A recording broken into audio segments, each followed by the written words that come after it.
Muy buenas a todos. Hoy vamos a empezar una nueva lección sobre la historia de la Tierra, una breve introducción. En esta introducción vamos a dividirla en cuatro partes. Por un lado, un repaso breve de las ideas históricas que han recorrido eh, cómo se formó la Tierra. Por otro lado, vamos a ver cómo es la forma en la que nosotros podemos saber la edad que tiene la Tierra, cosa que no es sencilla. Además vamos a ponerle fecha no solamente exacta, sino también relativa a lo que a las diferentes edades de los diferentes sucesos de la Tierra. Eso es lo que se llama la datación. Y por último vamos a ver cómo se divide el tiempo geológico, que es la parte más sustancial de toda la lección.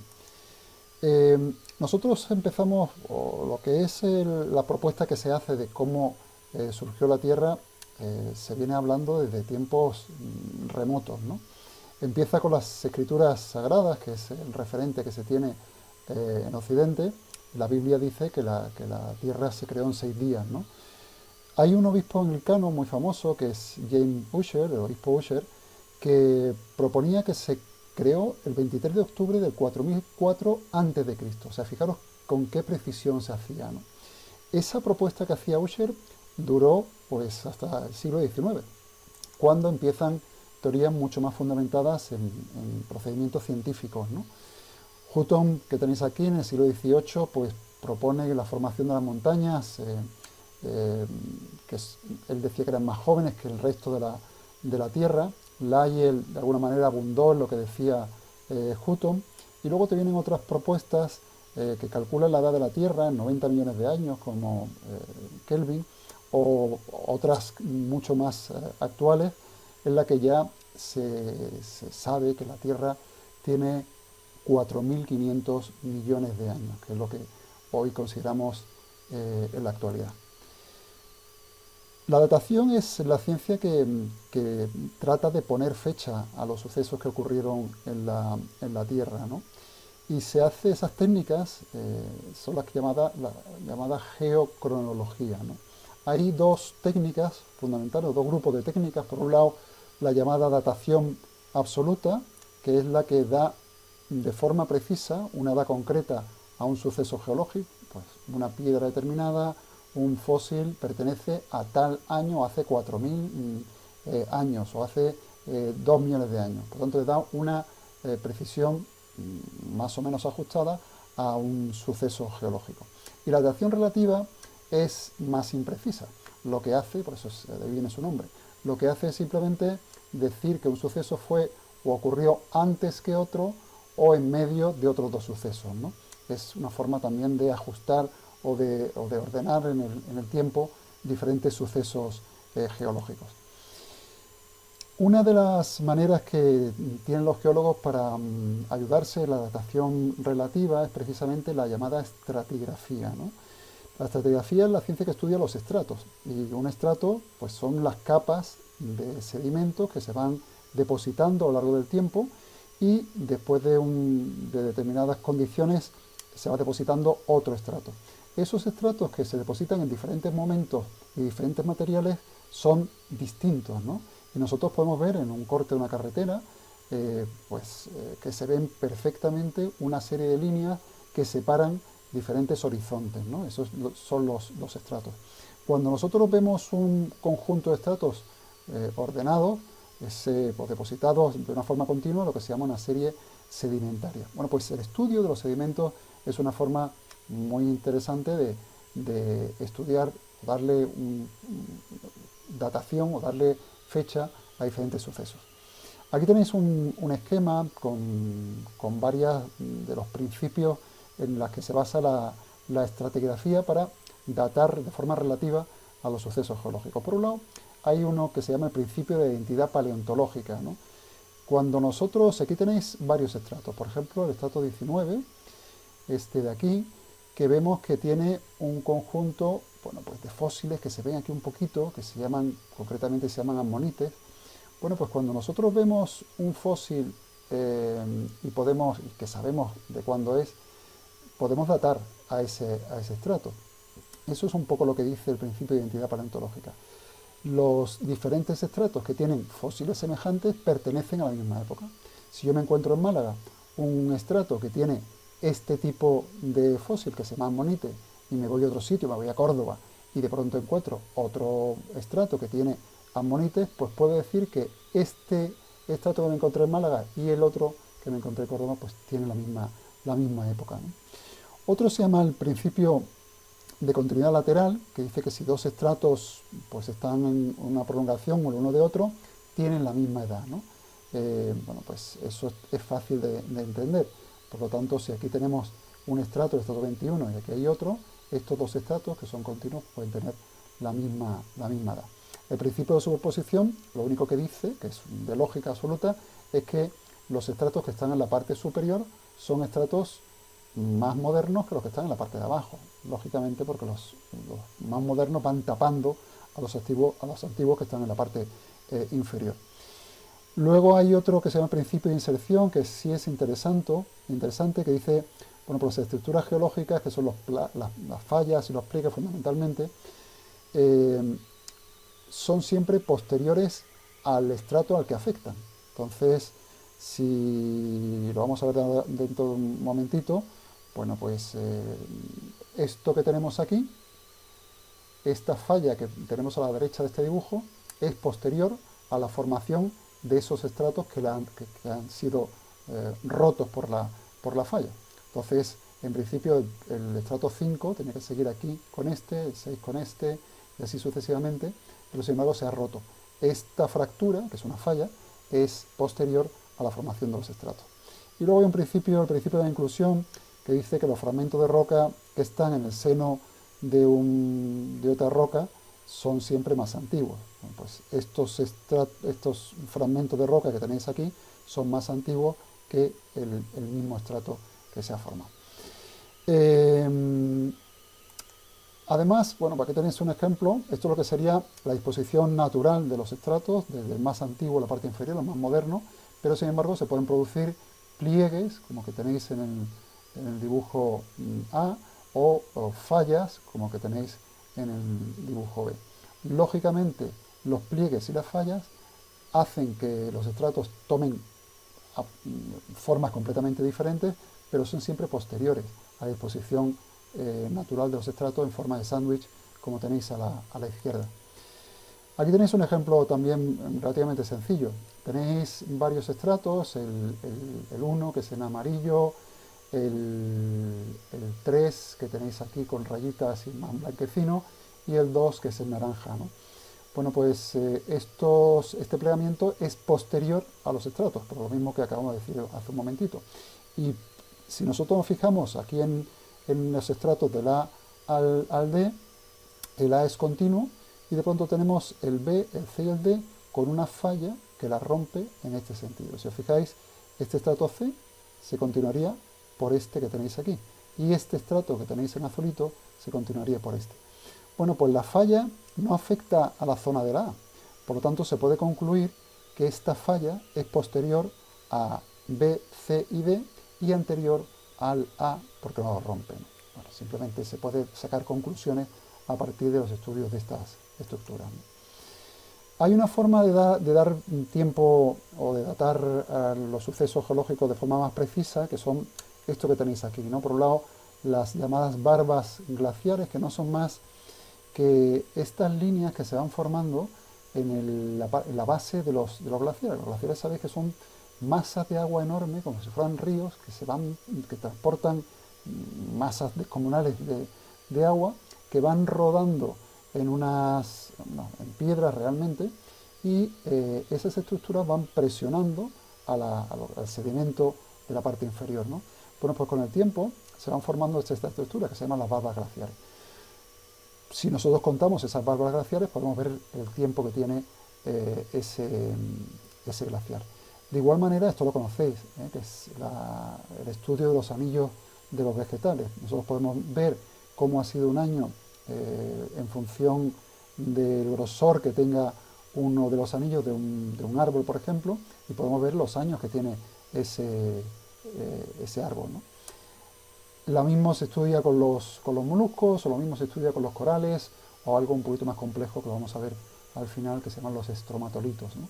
Pues son formas de darle fecha a determinados sucesos. Puedo ver qué edad tiene el árbol, qué edad tiene este glaciar, qué edad tiene este molusco o qué edad tiene un coral o una isla glaciar.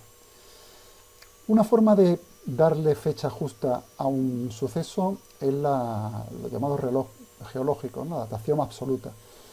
Y son las dataciones radiométricas, ¿no? Nosotros tenemos que saber que, y eso es química, hay una serie de elementos que se llaman elementos padre, que son elementos radiactivos, que normalmente van descomponiéndose generando lo que se llama un elemento hijo. Aquí tenéis varios de ellos, ¿no? Por ejemplo, el potasio 40 se descompone para formar el elemento hijo que se llama argón 40, o el carbono 14 se descompone para formar nitrógeno 14. Lo que es importante es que los químicos conocen perfectamente el tiempo que tarda en reducirse la mitad de ese elemento padre en convertirse en hijo. Eso es lo que se llama la vida media. Entonces, el potasio tarda 1.300 millones de años en reducirse a la mitad para formar argón 40. Si yo tengo una masa de carbono 14, se reduce para formar nitrógeno 14 5.570 años a la duración que tiene. Esto lo tenéis un poquito aquí mejor, ¿no? Entonces nosotros tenemos el potasio 40, que se va a convertir en argón 40, y si os fijáis aquí, tarda en reducirse la mitad. Tenemos, bueno, pues una cantidad determinada que viene representada por un volumen, un cubito, que es este de aquí, y se reduce a la mitad. En eso tarda 1.300 millones de años. Se reduce la mitad en ese tiempo. Eso es lo que se llama la vida media, y eso es importante. Si pasan otros 1.300, va a reducirse la mitad esta que queda. Por lo tanto, al final queda un cuarto del volumen inicial. Por lo tanto, para reducirse, si yo me encuentro en este caso una estructura geológica que tiene un 25% de potasio y un 75% de argón, pues se ha reducido en un tiempo que va alrededor de 2.600 millones de años. Esto es lo que tenéis aquí. Por lo tanto, la roca recién formada, conforme va pasando el tiempo, se va reduciendo a la mitad. La formación del 50% de elemento hijo es lo que se llama el periodo de semidesintegración. Esto es importante y es conveniente que le echéis un vistazo detallado. Aquí tenéis simplemente lo que es el carbono 14. Sabéis que es uno de los procedimientos que se utiliza habitualmente para datar a los seres vivos que se han muerto. Es probablemente el método más común para estudiar la datación de cosas relativamente modernas, no de sucesos muy antiguos, y entonces se basa en ese proceso que hemos visto antes. Los organismos vivos absorben carbono 14 y ese carbono 14, cuando se muere, se empieza a convertir en nitrógeno 14, ¿no? Y en función de la cantidad de nitrógeno 14 que tenga esa estructura que hemos encontrado, ya sea una momia, ya sea un fósil, ya sea lo que sea, en función de esa cantidad, sabiendo el periodo de desintegración, que lo sabemos, podemos saber la fecha de muerte. Y pasamos a lo que es la unidad del tiempo geológico, ¿no? Que sabéis que es el millón de años, ¿no? El ser humano siempre ha intentado clasificar las cosas y una de las cosas es ponerle fechas a sucesos, ¿no? El estudio de la edad de la Tierra, que han pasado muchas cosas, se hace pues dividiendo el tiempo geológico en intervalos de tiempo. Y esos intervalos van de más tiempo a menos tiempo. Los intervalos más largos son los eones, por debajo de los eones están las eras, por debajo están los periodos y luego aparecen las épocas. Aquí tenéis un poco la edad de la Tierra, ¿no? Estamos hablando de que la Tierra tiene 4.500 millones de años. Pues aquí tenéis los tres eones más importantes, el ádico, el precámbrico y el fanerozoico, y luego aparecen una serie de eras, de periodos y de épocas, pero que están generalmente acumuladas en los últimos tiempos. En el eón ádico y el eón precámbrico, que son larguísimos, pasan muy pocas cosas. Sin embargo, si nos vamos al fanerozoico, pasan una enorme cantidad de cosas. En muy poco tiempo pasan muchas cosas. Por eso se divide en tantos espacios. Por lo tanto, el Fenerozoico se divide en estas eras que tenéis aquí, Cenozoico, Mesozoico y Paleozoico, y cada una de estas eras, que tenéis aquí ampliadas, se divide en una serie de periodos. Tenéis en esta zona de aquí, el Cretácico, Jurásico, Triásico, y de igual manera, cada uno de esos periodos se divide en épocas, en Plioceno, Mioceno y demás. Esto tiene su complicación por la cantidad de nombres que tiene y es interesante, bueno, pues intentar ordenarlo, ¿verdad? La historia de la Tierra y de la vida es un proceso lento, muy lento, en el que, bueno, pues van ocurriendo cosas primero muy despacio y luego de forma muy rápida. Cuando empiezan en el Precámbrico a aparecer los primeros indicios de actividad biológica, bueno, pues con los primeros estromatolitos, que son digamos, algo parecido a las cianobacterias, son un tipo de organismo capaz de producir oxígeno y cambiar completamente la atmósfera. Bueno, pues esas van sucediéndose de forma cada vez más rápida, ¿no? Y al final, bueno, pues van apareciendo las primeras células eucariotas y durante un periodo largo de tiempo la fauna ediacara, que tenemos muy pocos fósiles, ¿no? Todo esto, que parece que son muchas cosas, es un proceso muy lento porque ocurre en un enorme espacio de tiempo, ¿no? Luego, en este espacio que tenemos aquí, ocurren la mayor parte de las cosas que estamos más acostumbrados ahora. Fijaros que entre el Paleozoico y el Mesozoico aparecen prácticamente todos los seres vivos que conocemos, ¿no?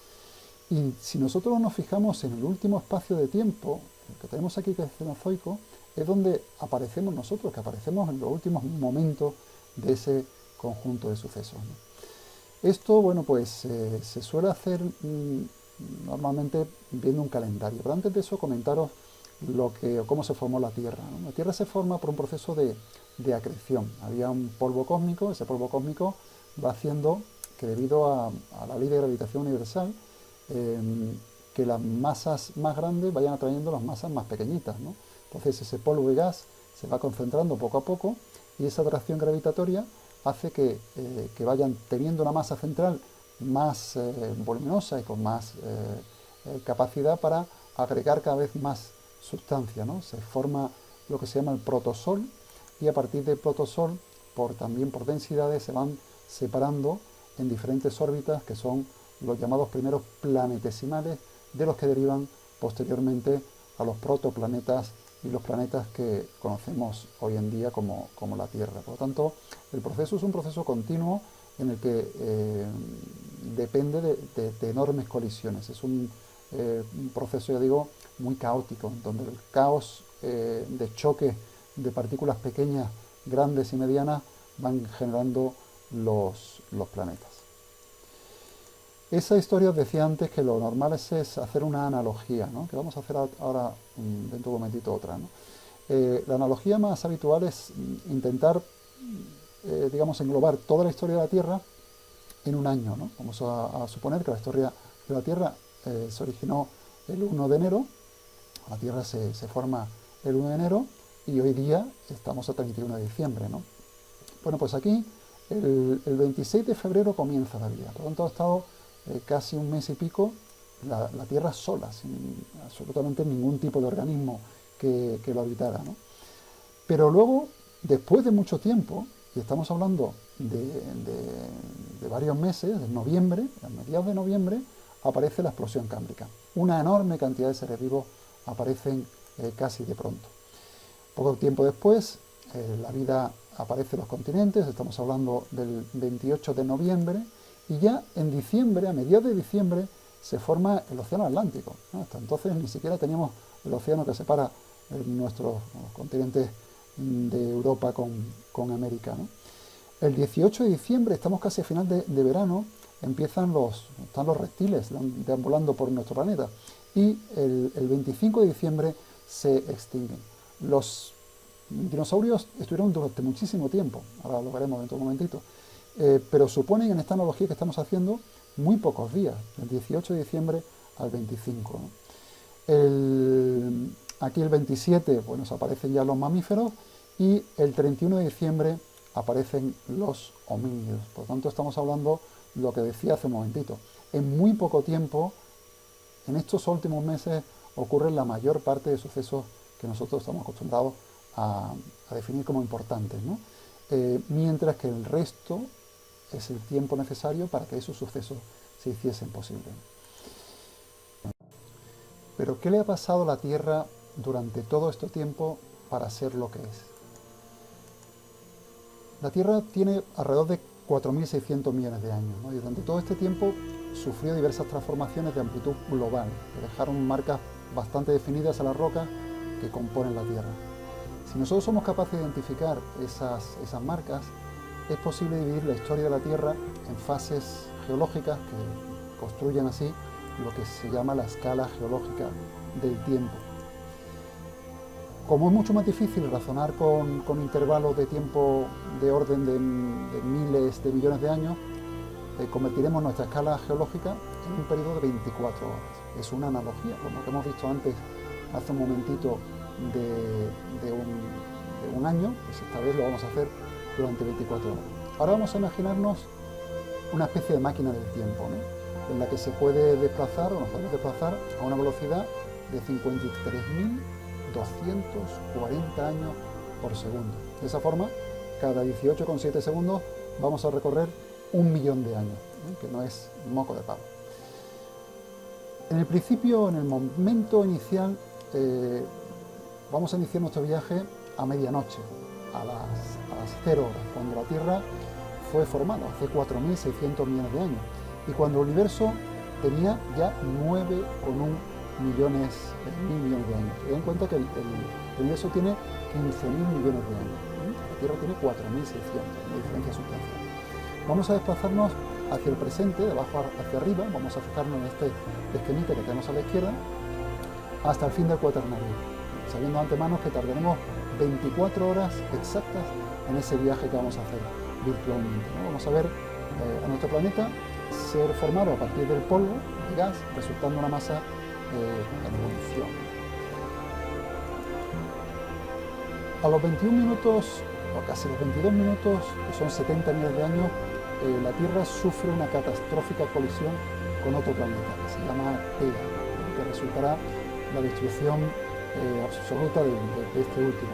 Parte de esos destrozos de Theia quedarán en la órbita de la Tierra y acabarán por juntarse formando lo que hoy conocemos la Luna. Acabamos de empezar nuestra aventura, estamos al principio de este recorrido, ¿no? A las 2 horitas van a ser bastante monótonas, ¿no? Vamos a estar en lo que se llama el periodo adeico y vamos a ver la Tierra que se bombardea sobre todo por meteoros y cometas de toda índole. Hay una fusión en el interior del planeta que permite que el hierro, que es más denso, se desplace hacia el centro formando un núcleo, lo que se llama el NIFE, que está formado por níquel y por hierro, que es muy pesado. El material menos denso y rico en silicatos va a ir hacia la superficie y forma un océano de magma, ¿no? Por tanto, tenemos una bola incandescente que es lo que constituye en eso hace 4.200 millones de años lo que hoy en día es la Tierra. La atmósfera de la Tierra adeica, que fue probablemente rica en CO2, tal vez tanto como la atmósfera de Venus y de Marte hoy en día, vamos a ver que gradualmente se recompone de ese bombardeo que decíamos de meteorito y va a perder el calor que tenía por ese constante llegar de meteoritos, y permite que empiecen a aparecer pues vapor de agua y volcanes, ¿no? Que provienen de los cometas y las primeras lluvias que aparecen por esa época. Poco después de 3 horas vamos a estar en lo que se llama el eón arcaico, y ya veremos que el inmenso océano cubre toda la Tierra y ahí está muy caliente, ¿no? El agua del mar absorbía la mayor parte del dióxido de carbono que se emitía por los volcanes que acabamos de decir, pero aún así la atmósfera estaba saturada completamente por gas y sin prácticamente ningún oxígeno. Han pasado más de 5 horas, estamos casi a las 6 horas, 3.500 millones de años, momento clave en la historia de la vida. Aparecen en la vida incipiente, en el arcaico, que está limitada al principio por organismos unicelulares, que no son nucleados, son parecidos a las bacterias, ¿no? Son procariotas, parecidos a cianobacterias, y durante sucesivas generaciones estas algas unicelulares forman lo que tenéis ahí en la fotografía, que son los estromatolitos, que se pueden ver hoy en diferentes lugares del mundo, ¿no? Estos van a ser los primeros organismos que van a producir la fotosíntesis con la consecuencia de liberar oxígeno y por lo tanto el comienzo del cambio de la atmósfera. Estamos a las 10 horas y 57, casi a las 11, 2500 años atrás. Este oxígeno que se ha producido por los estromatolitos va a reaccionar con el hierro que están presentes en las aguas del océano y va a formar un montón de óxidos de hierro que se van a depositar en el fondo de las aguas. Eso se puede ver, aquí tenéis un resto fosilizado, ¿no? Muchas de esas formaciones de hierro aparecen en bandas y se pueden explorar hasta hoy en día para la extracción de metal, y se sacan la mayor parte de las minas de metal que podemos encontrar.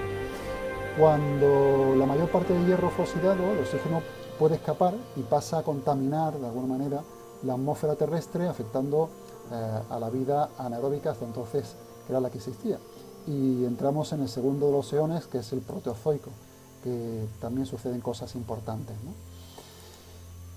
En el proteozoico, debido a las concentraciones de oxígeno de la atmósfera, se produce una extinción en masa. Ocurre que la Tierra será conocida como, bueno, en este caso como la catástrofe de oxígeno, ¿no?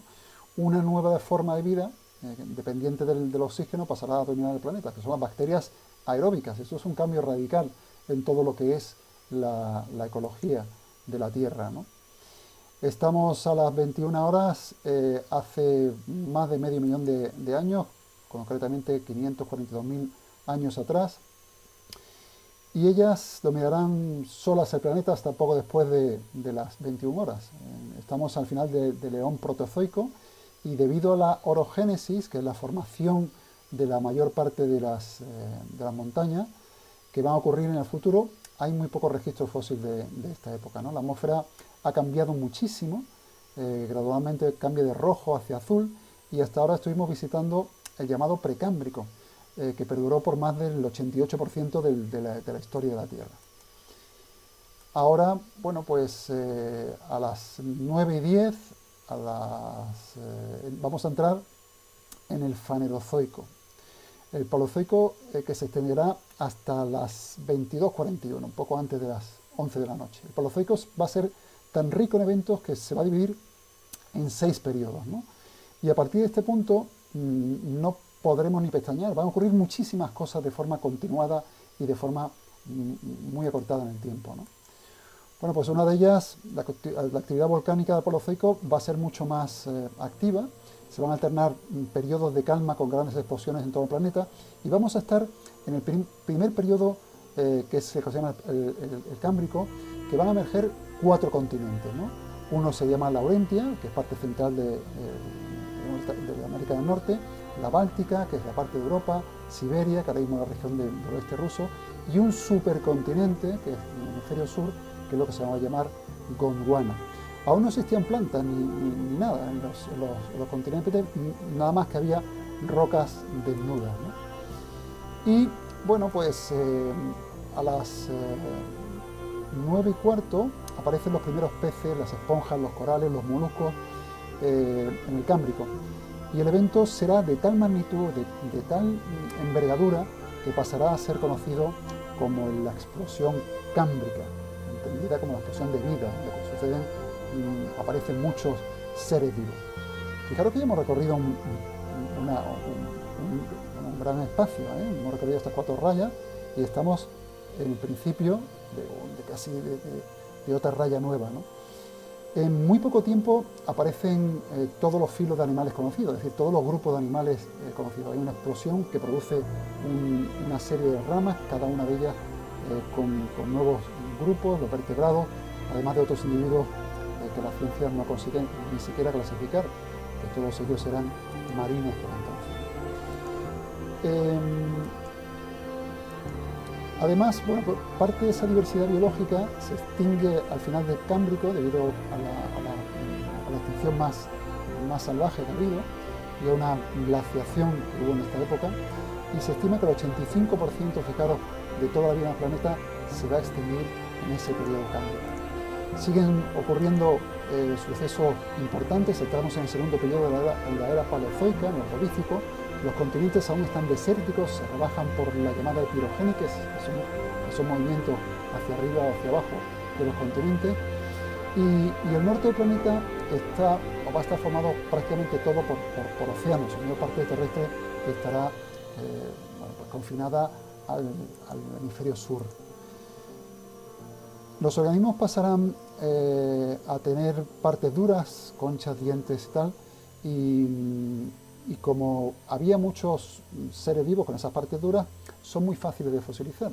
Por eso es la causa que tenemos tantísimos fósiles de esta época, ¿no? El Ordovícico va a durar 44,6 millones de años, casi 14 minutos en nuestra historia de analogía, y su final va a estar marcado por otra nueva extinción en masa. Fijaros que esto es un no parar de extinciones de forma sucesiva. A las 21:41 entramos en el Silúrico, cuando la fauna tiene que recuperarse de la reciente extinción en masa. Va a ser mantenida la predominancia de invertebrados, principalmente organismos como que tenéis reflejado aquí, que son los trilobites, crinoides, euríptedos y cefalópodos parecidos a los que tenemos hoy en día, y van a aparecer las primeras plantas terrestres.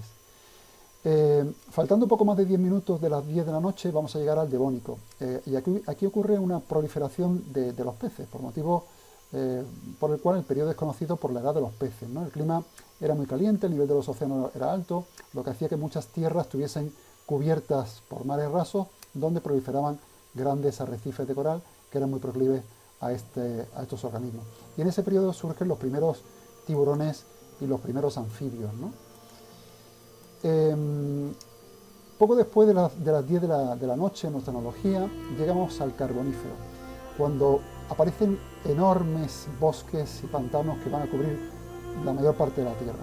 En esos bosques, en ese periodo, todavía predominan los llamados licopodios, ¿no? Es decir, los helechos, son helechos gigantes, ¿no? Helechos arborescentes, aunque con una diversidad enorme con respecto a la que existen hoy en día, porque la mayor parte son extintos, son como árboles gigantes, pero eran helechos realmente, ¿no? Esos bosques fosilizados son los que forman el carbón mineral que hoy conocemos, ¿no?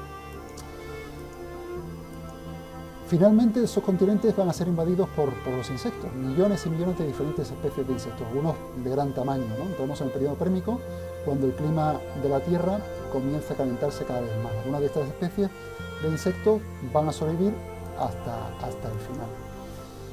Durante el pérmico notaremos un mayor desarrollo de los reptiles, que van a pasar a dominar el planeta, se hacen los jefes del planeta, y van a ser de gran porte, alcanzar pues la cadena alimentaria, y al mismo tiempo veremos la decadencia de los artrópodos. Esos artrópodos gigantes que existían hace relativamente poco empiezan cada vez a extinguirse, dejando paso a los reptiles. En esta fauna terrestre del periodo se destacan animales que no eran ni reptiles ni mamíferos, y pertenecían al grupo de los sinápsidos, que son un tipo de animal parecido a reptiles, pero no lo eran. Además vamos a encontrar que marcando el fin de ese periodo pérmico, una nueva extinción, otra extinción que asola el planeta, que es la madre de todas las extinciones. Vamos a asistir a la extinción del 96% de todas las especies marinas, el 70% de los vertebrados terrestres y el 83% de los insectos. Por lo tanto, estamos hablando de un evento descomunal a nivel global, ¿no? La teoría más aceptada es que son erupciones volcánicas que liberaron pues, una gran cantidad de dióxido de carbono, cambió completamente la atmósfera. Llegamos al Triásico, el primer periodo del Mesozoico, y en los bosques van a prosperar los helechos, los yingos, las coníferas. Los reptiles de nuevo se hacen los jefes de la Tierra, y van a surgir los primeros dinosaurios, ¿no? Fundamentalmente en el Jurásico. Próximo a las 11 ya, llegamos a un periodo jurásico en el que se divide el supercontinente Pangea en dos continentes, la Eurasia y Gondwana, ¿no? Aparecen los yingos y las coníferas, y también en ese periodo surgen las primeras plantas con flores, las angiospermas, ¿no? Esa fauna del Jurásico marca la hegemonía de los reptiles en todos los ambientes, los pterosaurios en el aire, los plesiosaurios en el mar, y también este periodo va a ser muy marcado por las primeras aves y los primeros mamíferos. Durante el periodo Cretácico los dinosaurios alcanzan su ápice, más de la mitad de las especies conocidas vivirán en este periodo, y en el mismo periodo surgen los mamíferos placentarios primitivos, que todavía eran mamíferos muy chiquititos, ¿no? Vuelve a haber otra extinción en masa, que ocurre a finales del Cretácico.